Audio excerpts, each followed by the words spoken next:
नमस्कार। आज मैं बात करना चाहूँगा बच्चों की एक बीमारी के बारे में जिसको कंजेनाइटल डायफ्रैग्मेटिक हर्निया बोलते हैं। ये एक जन्मजात बीमारी है जो लगभग 3000 या 5000 बच्चों में से किसी एक को होती है। इसमें बच्चों के डायफ्राम में छेद होता है और उस छेद के थ्रू पेट की आंतें, पेट के ऑर्गन जैसे लिवर, स्प्लीन, वो सब छाती में चले जाते हैं और फेफड़े पूरी तरह से विकसित नहीं हो पाते। इसी बीमारी से पीड़ित एक 4 दिन का बच्चा नीमच से हमारे पास रेफर होकर आया था। मेरी वाइफ को नीमच हॉस्पिटल में ले गए थे तो वहाँ डिलीवरी नॉर्मल हुई। मेरे बेटा हुआ है तो वहाँ पे एक्सरा हुआ 2 दिन बाद, तो पता चला कि उसके आंतें फेफड़े में चली गई है।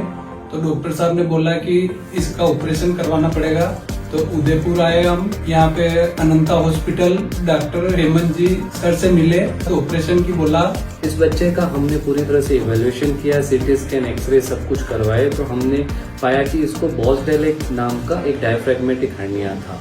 इस बच्चे को सांस में दिक्कत आ रही थी और धीरे धीरे वेंटिलेटर की जरूरत पड़ रही थी।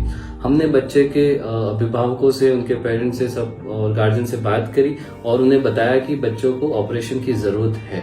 बच्चे को हमने आते ही वेंटिलेटर पे रखा तो उसके डायफ्राम में छेद था, जिसकी वजह से जो पेट के ऑर्गन्स हैं जैसे आंतें और लिवर, ये सब फेफड़े में आ चुका था, जिसके लिए ऑपरेशन के अलावा कोई रास्ता नहीं बचना। एनेस्थीसिया की पूरी टीम और पूरा स्टाफ इस ऑपरेशन को अच्छी तरह से करने के लिए पूरी तरह ट्रेन था।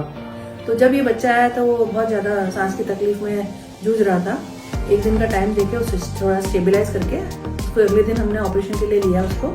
उसके बाद सर्जरी के अंदर बच्चा छोटा था, इसलिए ये हमको बहुत केयरफुल रहना पड़ता है। छोटा बच्चा है तो आईवी लाइन मिलने की तकलीफ और फिर ट्यूब डालना और बाकी एनेस्थीसिया का मेंटेन करना, क्योंकि जहाँ पे लंग्स में ऑलरेडी जब आते होती है तो सैचुरेशन थोड़ा कम रहता है। पर इन सब चीज को मेरी टीम, जिसमें डॉक्टर प्रतिभा थी, डॉक्टर नवीन थे और मेरे पीछे स्टूडेंट डॉक्टर दीपेंद्र, सौम्या, सबने मिलकर के पेशेंट को बहुत अच्छे से मैनेज किया। हेमंत सर ने उसको ऑपरेट किया और पोस्ट ऑप केयर के लिए हमने उसे 5 दिन एनआईसीयू में रखा और आज बच्चा एकदम स्वस्थ है। ऑपरेशन के लगभग 5 दिन के बाद बच्चा आज पूरी तरह स्वस्थ है। माँ का दूध अच्छे से एक्सेप्ट कर रहा है, बच्चे का वेट भी इंक्रीज हो गया है, बच्चे को किसी तरह से सांस में कोई दिक्कत नहीं है और ऑक्सीजन की कोई जरूरत उसको नहीं लग रही है। फिर 5वें दिन हमें बच्चा दे दिया गया जो सही तरह से स्वस्थ है, माँ का दूध पी रहा है। और हम हेमंत जी सर का और पूरी टीम का धन्यवाद देना चाहते हैं।